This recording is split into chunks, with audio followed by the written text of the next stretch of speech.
ওম শান্তি। আজকের মুরলির তারিখ 9/12/2020। প্রাত মুরলি মধুবন। আজকের মুরলির কিছু মুখ্য বিষয়কে আমরা জেনে নেব।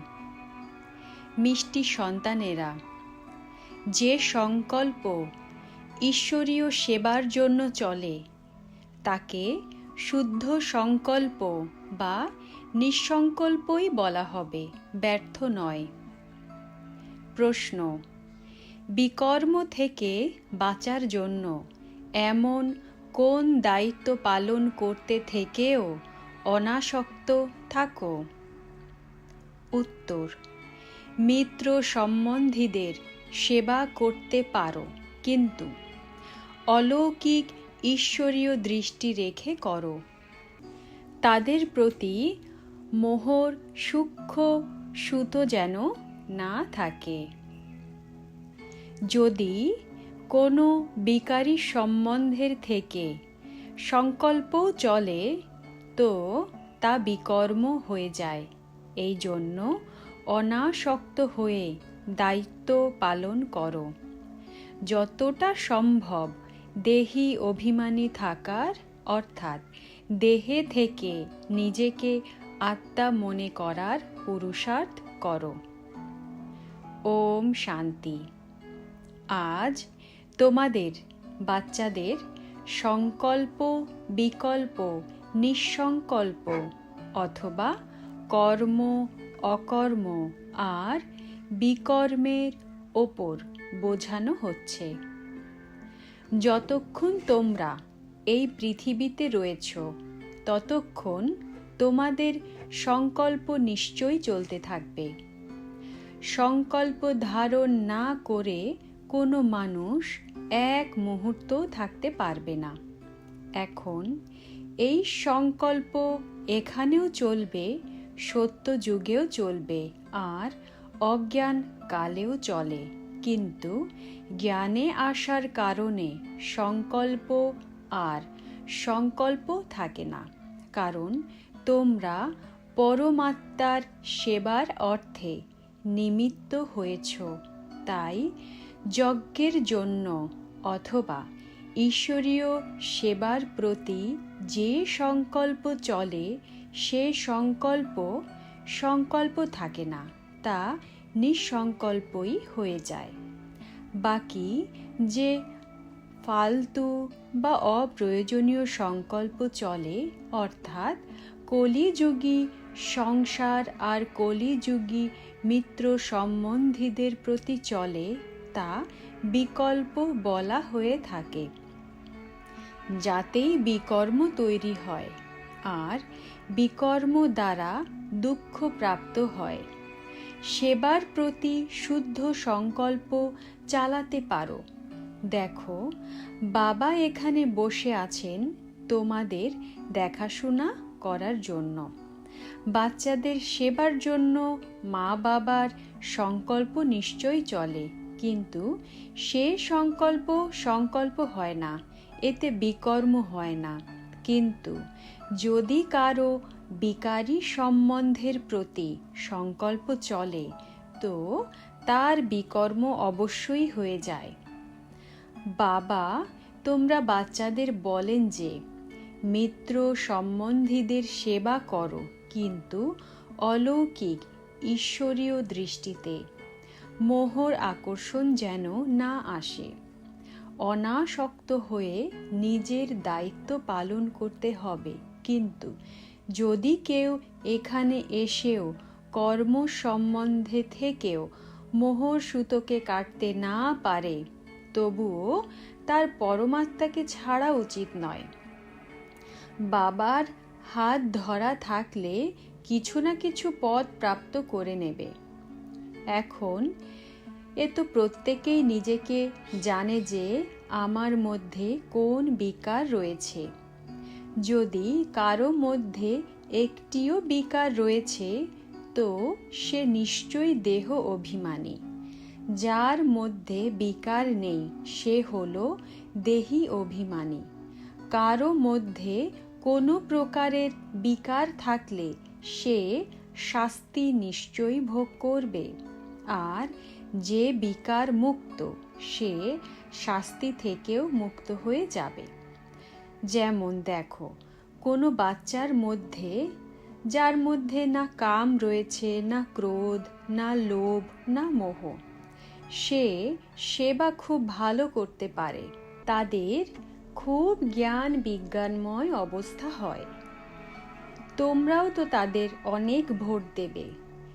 এ তো যেমন আমি জানি তেমনি তোমরাও জানো, ভালোকে সবাই ভালো বলবে, আর যার মধ্যে কমতি থাকবে তাকে সবাই সেই ভোটই দেবে।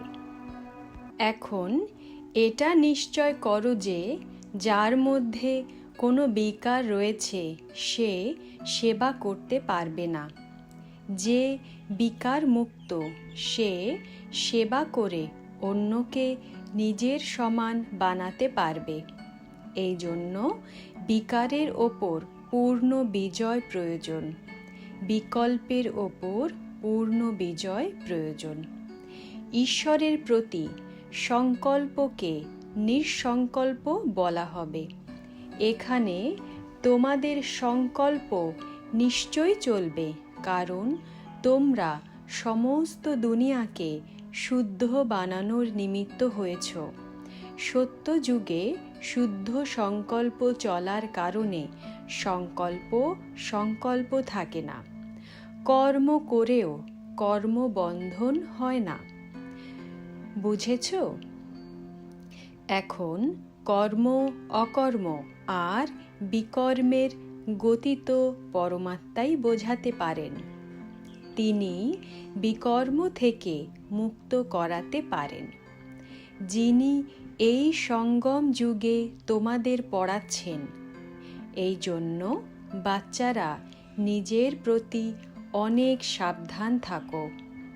নিজের কর্মের হিসাব নিকাশকেও দেখতে থাকো। তোমরা এখানে এসেছো হিসাব নিকাশ চুক্ত করতে। এমন তো নয় যে এখানে এসেও হিসাব নিকাশ বানাতে থাকছ, তাহলে শাস্তি প্রাপ্ত হবে। এই কারণে অনেকই পুরুষার্থ অর্থাৎ প্রচেষ্টা করতে হবে। এই গন্তব্য অনেক উঁচু, তাই সাবধানে চলা উচিত। কতটা এই নিঃসংকল্প অর্থাৎ দুঃখ সুখ থেকে পৃথক অবস্থায় থাকো, এ তোমরা নিজেদের জানতে পারো। নিঃসংকল্প অবস্থায় থাকলে তোমরা নিজেদের তো বটেই, যে কোনো বিকারীর বিকর্মকে প্রতিরোধ করতে পারো। কেউ কামী ব্যক্তি তোমাদের সামনে আসলে তার বিকারী সংকল্প চলবে না।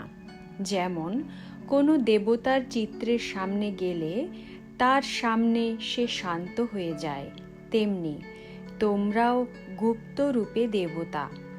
তোমাদের সামনেও কারো বিকারী সংকল্প চলতে পারে না।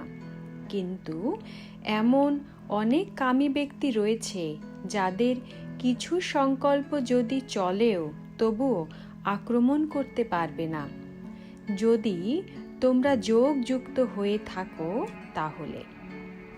দেখো বাচ্চারা, তোমরা এখানে এসেছো পরমাত্মাকে বিকারের আহুতি দিতে, কিন্তু কেউ কেউ এখনো নিয়ম অনুযায়ী বিকারের আহুতি দেয়নি।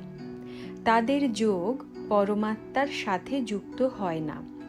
সারা দিন বুদ্ধি এদিকে ওদিকে ঘুরে বেড়াতে থাকে, অর্থাৎ দেহি অভিমানী হয়নি। দেহ অভিমানী হবার কারণে অন্য কারো স্বভাবে এসে যায়, যে কারণে পরমাত্মার সাথে প্রীত রাখতে পারে না, অর্থাৎ পরমাত্মার প্রতি সেবা করার অধিকারী হতে পারে না। তাই যে পরমাত্মার সেবা নিয়ে তারপর সেবা করছে, অর্থাৎ পতিতকে পাবন বানাচ্ছে, তারাই আমার প্রকৃত পাকা সন্তান। তারা অনেক উঁচু পদ প্রাপ্ত করে। এখন পরমাত্মা নিজে এসে তোমাদের বাবা হয়েছেন।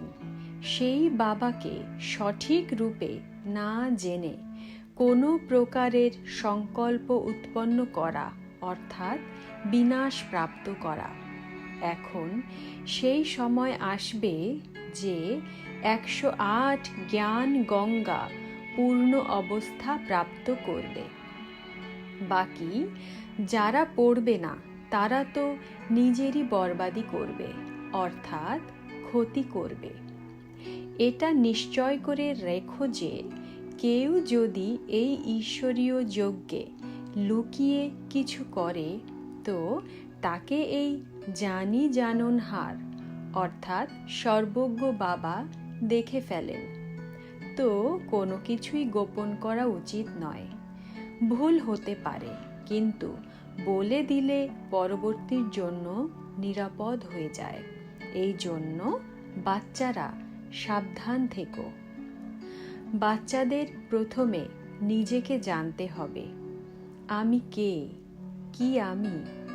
শরীরকে আমি বলা হয় না, আমি বলা হয় আত্মাকে।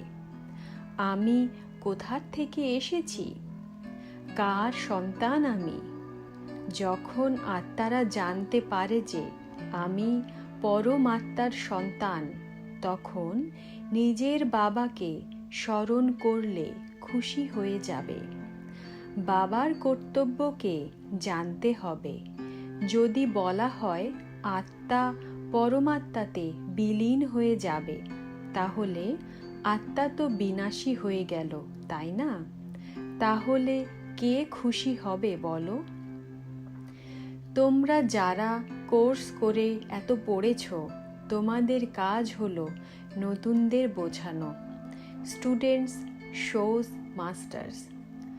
অনেকে রয়েছে যারা এই জ্ঞান শোনার পরিবর্তে তাদের শান্তি ভালো লাগে, কারণ অনেকে এই জ্ঞান নিতেও পারবে না, এত সময়ও নেই।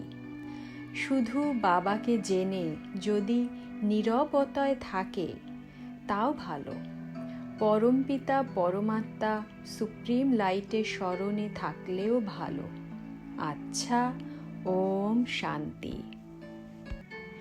ধারণার জন্য মুখ্য সার। 1. কোনো উল্টো কর্মই লুকিয়ে করো না। বাপ দাদার কাছ থেকে কোনো কথাই গোপন করো না। অনেক অনেক সাবধান থাকতে হবে। 2. স্টুডেন্ট শোজ মাস্টার্স, অর্থাৎ শিক্ষার্থীরা তাদের শিক্ষককে প্রত্যক্ষ করায়। যা নিজে পড়েছ তা অন্যকে পড়াতে হবে। সদা খুশি ভগবানের সন্তান তোমরা। এই স্মৃতিতে সীমাহীন খুশিতে থাকতে হবে। আজকের বরদান। প্রত্যেক আত্মার উন্নতির ভাবনা দ্বারা সম্মান প্রদান করে শুভ চিন্তক হও। ব্যাখ্যা। প্রত্যেক আত্মার প্রতি শ্রেষ্ঠ ভাবনা অর্থাৎ উন্নতির বা এগিয়ে নিয়ে যাবার ভাবনা রাখা অর্থাৎ শুভ চিন্তক হওয়া। নিজের শুভ বৃত্তি দ্বারা, শুভ চিন্তক স্থিতি দ্বারা অন্যের অবগুণেরও পরিবর্তন করা। কারো অবগুণকে নিজের অবগুণ মনে করে বর্ণনা করার পরিবর্তে বা প্রচার করার পরিবর্তে অন্তর্লীন করা আর পরিবর্তন করা, এ হলো সম্মান প্রদান করা। বড় ব্যাপারকে ছোট করা, হতাশ ব্যক্তিকে শক্তিশালী বানানো। তার সঙ্গের রঙে এসে যেও না, সদা তাকেও উৎসাহ উদ্দীপনায় নিয়ে আসা, এ হলো সম্মান দেওয়া। এমন সম্মান যে দেয় সেই হলো শুভ চিন্তক। আজকের স্লোগান। পুরনো স্বভাব সংস্কার ত্যাগের ভাগ্য সমাপ্ত করে দেয়। এই জন্য পুরনো স্বভাব সংস্কারেরও ত্যাগ করো। পুরনো স্বভাব সংস্কার ত্যাগের ভাগ্য সমাপ্ত করে দেয়। এই জন্য পুরনো স্বভাব সংস্কারেরও ত্যাগ করো। ওম শান্তি, ওম শান্তি, ওম শান্তি।